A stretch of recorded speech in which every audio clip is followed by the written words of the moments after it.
Assalamualaikum warahmatullahi wabarakatuh.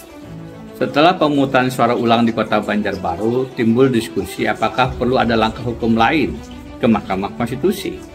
Di konten sebelumnya sudah saya sampaikan bahwa jika PSU-nya berjalan dengan jujur dan adil, tentu tidak perlu langkah hukum. Tetapi jika PSU-nya terindikasi ada politik uang ataupun politik curang, maka langkah ke MK adalah langkah paling konstitusional dan paling terhormat. Pada kesempatan ini, mari kita simak satu video yang sebenarnya sudah beredar luas, sudah viral, meskipun coba dihilangkan jejaknya, tetapi sudah tersimpan di ruang-ruang publik. Video ini menunjukkan adanya satu pernyataan yang terindikasi apakah ada politik uang. Mari kita simak sama-sama. Pendukung-pendukung relawan-relawan yang lain yang saya gak bisa sebutkan satu persatu ataupun institusi-institusinya, jadi semua bekerja keras.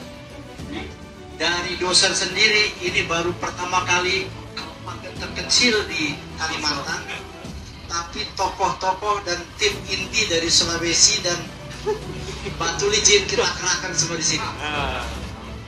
Full tim. Baru kali ini yang namanya satu kecamatan saya taruh satu direksi di situ. Supaya apa? Supaya keputusannya cepat. Makan apa, Ding? Satu kelurahan saya kasih levelnya sudah manajer atau GM di satu kelurahan untuk monitoring, hanya untuk kelurahan. Saking wanti-wantinya nggak boleh kalah. Kemudian tadi disampaikan bahwa tim yang disebut doser itu turun full. Ada yang dari Sulawesi dan ada dari Tanah Bumbu. Bahkan dikatakan memang tidak boleh kalah, harus menang. Bagaimana caranya?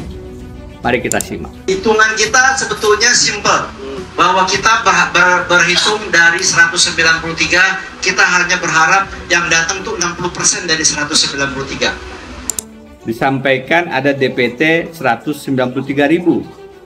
Itu adalah pemilih terdaftar di Kota Banjarbaru. Kemudian diprediksi yang hadir hanya 60%. Kemudian ada angka disebut berapa yang disiram. Mari kita simak. Dari situ kita berbagi, dari 75.000 kita siram, itu kita masih margin error sekitar 20%. Kita sudah hitung 20% itu ada yang berkhianat, ada yang tidak datang, ada yang macam-macam. Tapi sungguh luar biasa sangat.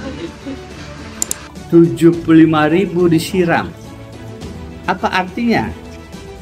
Siapa yang bisa menebak apa makna disiram di situ? Apakah itu berarti ada pembagian uang? Kemudian ada 20% yang memang diantisipasi berkhianat atau diantisipasi tidak memilih meskipun sudah memilih uang. Apakah demikian? Maka ini adalah satu bentuk video yang harus diuji di hadapan persidangan. Apa maksudnya? Apa maknanya? Kenapa harus ada penyiraman? Kenapa harus ada angka 20% untuk menang? Nah, ini hanya salah satu indikasi atau bukti yang menarik untuk dihadirkan di persidangan, apalagi kalau bukan Mahkamah Konstitusi. Mudah-mudahan melalui perjuangan yang memang disediakan oleh aturan main pemilu kita, akan kelihatan lebih jelas apakah PSU Kota Banjarbaru itu layak untuk menghadirkan pemimpin, atau jika ternyata memang ada indikasi politik uang dan politik curang, maka yang menang harus dibatalkan alias diskualifikasi. Ulun Haji Deni, Assalamualaikum warahmatullahi wabarakatuh.